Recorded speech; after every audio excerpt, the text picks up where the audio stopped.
Welcome to the Ludic Insights podcast, where we go through all things that are maybe affecting digital and how we're relating to that and all the things we need to think about as we move into a digital age. My name is Garrick Jones, and I'm here with my fellow author, Paul Ashcroft. Hello.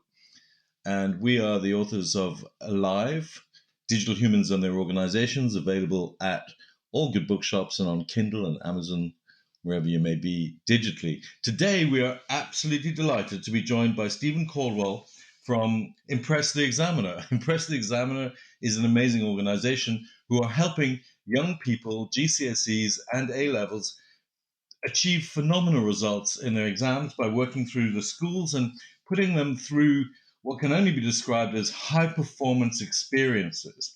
And we're talking with Steve. Good morning, Steve. Hello. So we're delighted to have you here, Steve. Tell us a little bit about yourself and about Impress the Examiner and what you guys have been doing, and then I'm going to ask you how you do it, and then we're going to have a conversation about what the implications are for moving from physical education to online, digitally organized education, especially now in this crazy time in the world where we're all experiencing the impacts of the coronavirus. But over to you, Steve. Great, thank you. So Impress the Examiner was an idea that my wife and I came up with just over 20 months ago. We knew that the best teams that we'd ever worked with in education had examiners and teachers who could teach children how to be the best they could in their run up to the exams. But our twist was we felt there was an opportunity to actually attempt to teach children how to become their own examiners, for them to be able to self-edit as they're in the exam, knowing the rules of the game and understanding how to attract full marks. This whole concept validation went into 3 schools. Thankfully, the data set was incredibly good, and as of last week, we're now in 35 schools and enjoying supporting lots of children and lots of senior leaders. Steve, that's amazing. Tell us some of the things that are different about your approach and what you're doing with your work. I think the first thing is that the individuals who work for us are very experienced lead practitioners or senior leaders in education who have a particular instant trust, high energy way of approaching children. The relationships are extraordinarily good very, very quickly. But all of this has to come from the practitioner being a true expert in their domain.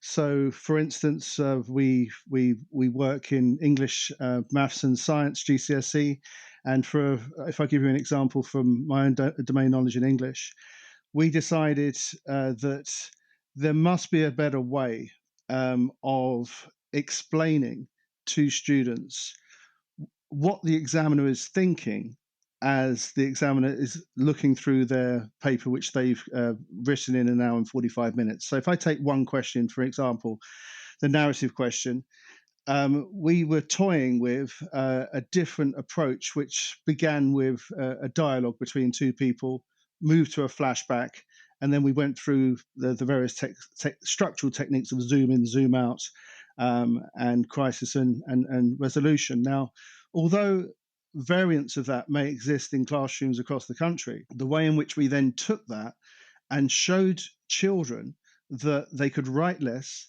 craft more, and rather than writing 4 or 5 pages without much structure, in just a page and a half to 2 pages, students were coming away from our masterclasses having gone up at least 10, sometimes 15 marks in under 4 hours. That must be at least a grade, is that right? That's correct. And so I think what I heard you say, it really is about how you're working backwards, thinking about what they're trying to achieve in the exam, but also focus. and focus.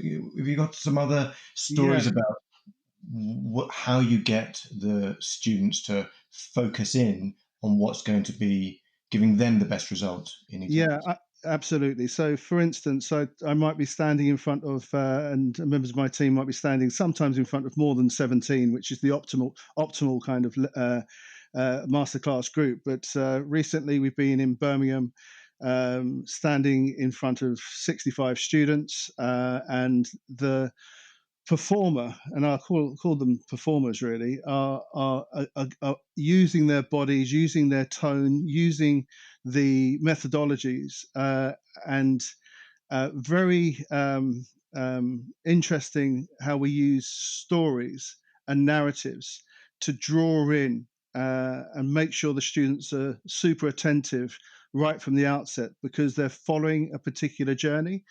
And we found that the use of storytelling um, enables us to help students to go on that deconstruction journey of what the examiner Yeah. truly wants. I'm really interested in this idea of the story and the visual. And how are you using storytelling and visualization or visual something aids? I don't know Yeah, what they are, but how yeah. are you using the visual to reinforce this kind of learning, and how is it having an impact? Okay, so but I think we have to go back a few stages if you don't mind. So at the outset, we were just using analog. We were using some crafting of paper resources and pictures and um, uh, typical resources with our own twist in order to tell those stories, in order to help students unlock the grades. But as we worked I got a team of senior examiners and individuals who were um, experts in the field of English initially, and we just thought there's room here for us to create huge A3 storyboards, for us to create in time moving animation that could be paused and show the different parts of that journey through the story of what it takes to get full marks.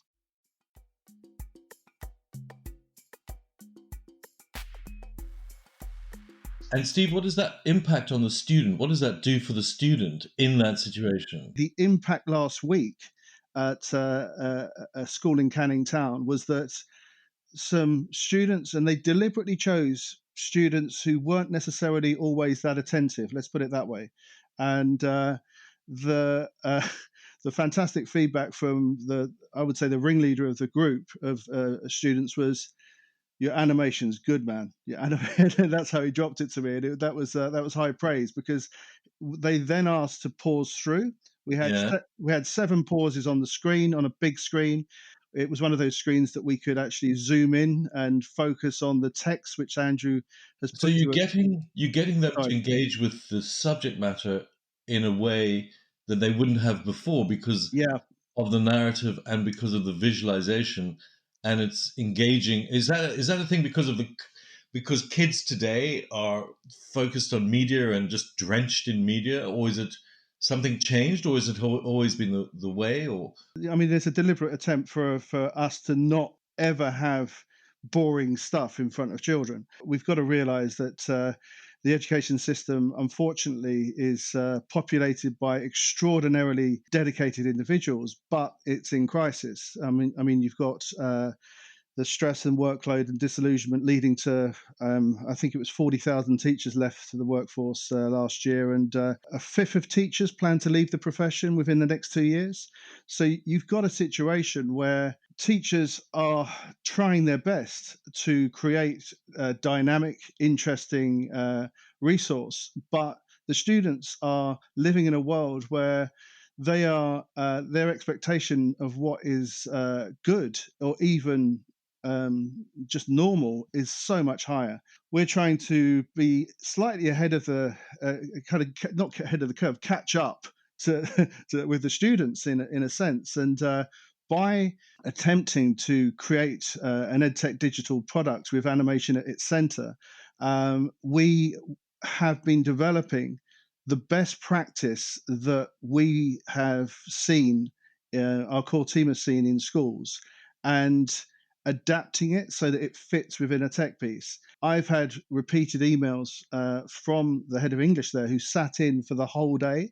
This is CPD for schools. I mean, it might seem as if that's a crazy business idea to actually have the schools taking notes and using our resources, but we actually find that deep collaboration leads to us becoming better and the school becoming better. In education, one of the most powerful ways, according to the Sutton Trust, of moving children forward is good formative feedback. So what we're developing is ways in which the students are empowered, obviously as examiners, because they understand the mark scheme by hour 2, to go back and peer assess and actually make their own dents on their peers' work. So we have this method we use called DIRT. So Steve, DIRT? What's DIRT? So, so DIRT stands for Dedicated Improvement and Reflection Time. Now, improvement and reflection time. Okay, so again, it's the model around feedback. Yeah. So for instance, you'll find the best classrooms around the country will use marking as planning, and instead of there being lots of ticks and useless marking, great departments and great teachers use it to feed into the next lesson. And the beginning of the lesson will be a DIRT 15 minutes. So our human to human product has students engaging with their own work after receiving very focused, very precise feedback that helps them to move forward. At the end of one lesson and at the beginning of another lesson, Yeah. is it a kind of segue tool as well? Yes. So it allows continuity of the kind of story of the learning throughout the module. Quite, and you've got it, Garrick, because too often there'll be this moving forward of classes when students haven't all got it. So this leads to a kind of disjuncture. You're listening to the Alive, Digital Humans and Their Organizations podcast. Discover and download previous episodes on iTunes, Spotify, and all major podcast hosting sites. Search Ludic Insights. This is fascinating, Steve. My question for you is, you achieve all these amazing results and you shifting the grades of pupils for English. How is it working for maths and science? And then I have another question as well, which is, how are you going to move this online? Because if you have to deliver online with the schools closed and so on, how can you achieve the same results online? But let's start with the maths and science question. Okay, so it's really interesting that when we first talked to Andrew about coming on board and creating animations with us. Tell us a little bit more. Who is Andrew and how does he work together with you? Andrew Park is in my view, and certainly the curator of Ted's view, the best living artist. He democratizes knowledge. We saw the RSA Animate series as a classroom. I showed it to my form. They were addicted instantly. They looked at this animated content and thought and said to me, "Sir, can we play this all the time?" 15 goes later with different content, I realized that we had to, my wife and I, create an animated product of some sort in education. We reached out to Andrew with our own very basic Manga Studio version. This piqued his interest, and 8 meetings later, he has worked with us not only on the first piece of animated content for our EdTech product, but he's now really a vital member of our core team in creating not just animated content for English, but also for the sciences and humanities. We have to have ways in which we re-explain old stuff. So I'll give you an example in maths now. The Babylonians, they had irregular shaped fields. They needed to find a way of taxing the populace, so the maths had to come. So telling the stories that underpin all of those incredible maths theorem and physics theorem, we're finding ways to engage students again through narrative. So the storytelling and the visuals works even in a maths and science context. Absolutely. As well. Yeah. And then how do you take it online? If we have to deliver this, if we know what a classroom is, and we know what an open space is where people can learn, but what if you've got a bunch of people dialing in from their laptops? How can you achieve the same levels of engagement and the same interest levels? What are your ideas about this, Steve? We still know that there'll be a place for the teacher in the room to oversee what's going on with the students working with headphones on their laptops or in a computer suite. What we're developing is a way that the user journey is such that it doesn't need any other human contact, because we can create video content with really extraordinary performers who are examiners and super teachers, I'd say.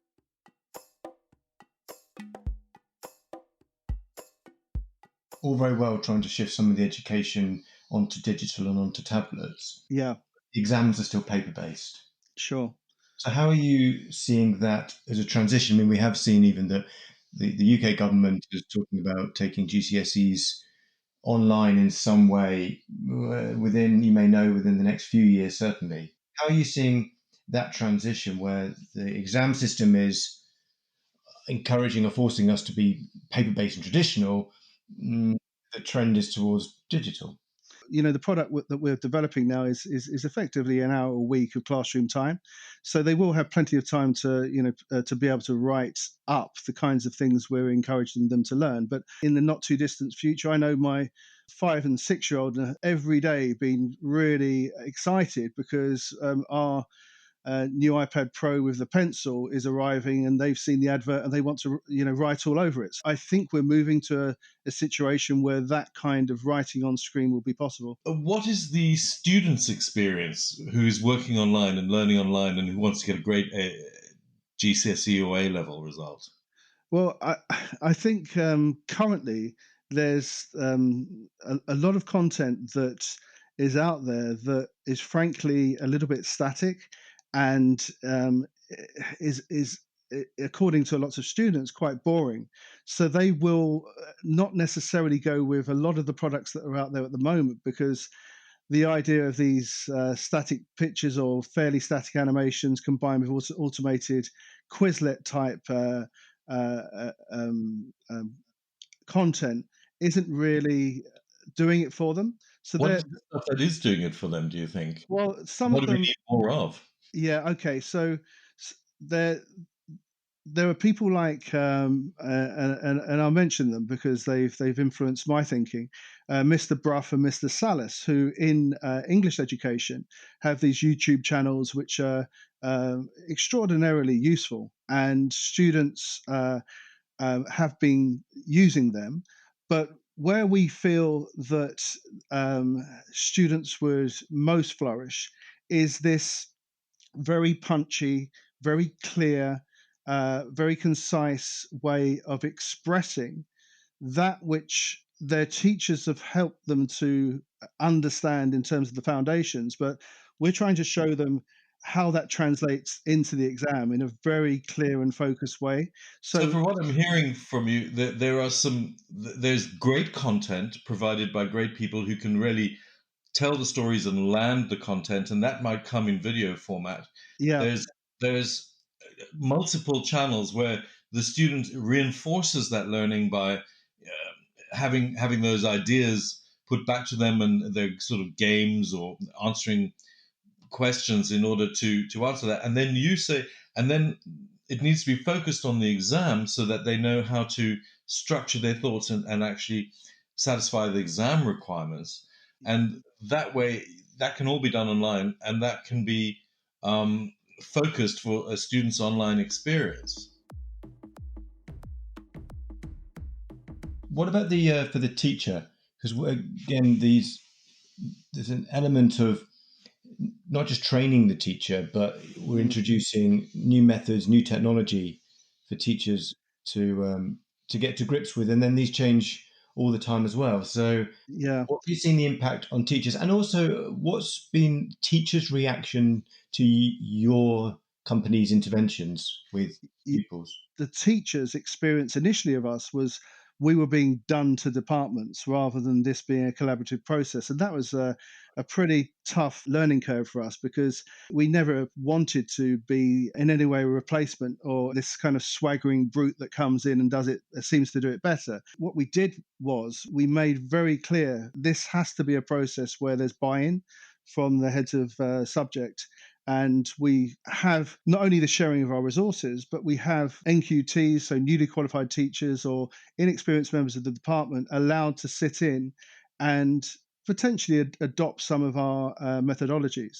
So that was an interesting kind of learning journey over the last couple of years. But the online aspect, I think when we express this idea of students having an hour where they can be self-contained, they can look at animated content describing a particular way the examiner wants them to present their work, and then have automated questions, have the talking head of the examiner in video capture, and then go through a whole process of helping them to understand what success looks like, and actually what it doesn't look like. The teacher listening to that is, why wouldn't we want that?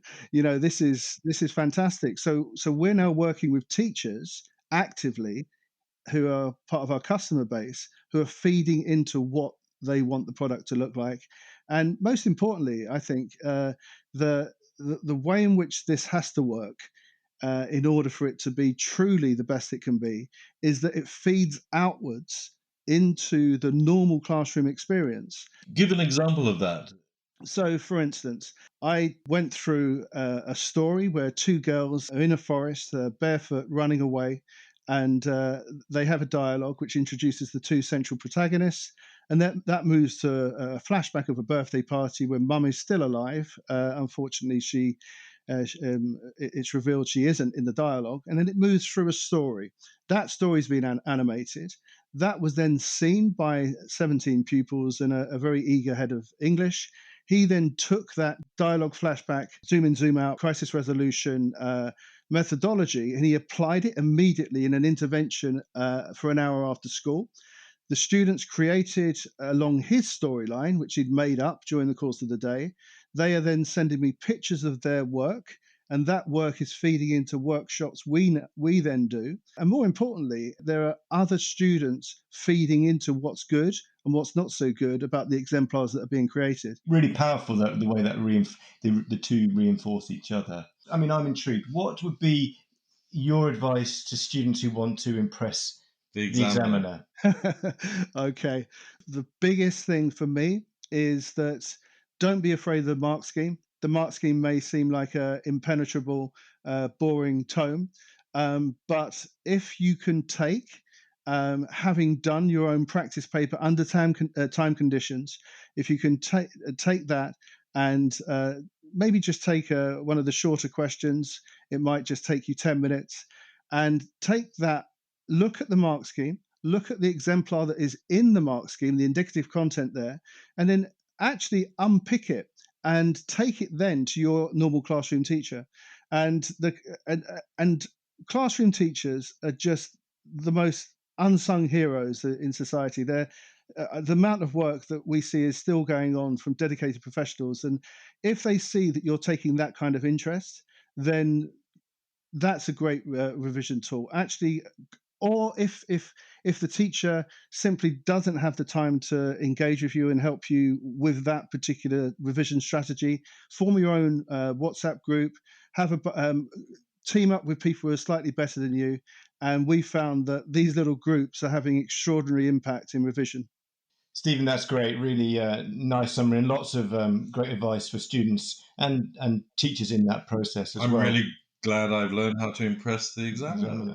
So, Stephen, thank you very much for speaking with us today. It's been an absolute pleasure. Absolute pleasure. Thank you so much, Stephen. Thank you. It's been a delight. Thank you. This has been another edition of Ludic Insights podcast. Thank you for listening. Join us next time. Thank you for listening to the Alive, Digital Humans and Their Organizations podcast. You can subscribe to this podcast and explore previous episodes on iTunes, Spotify, and all major podcast hosting sites.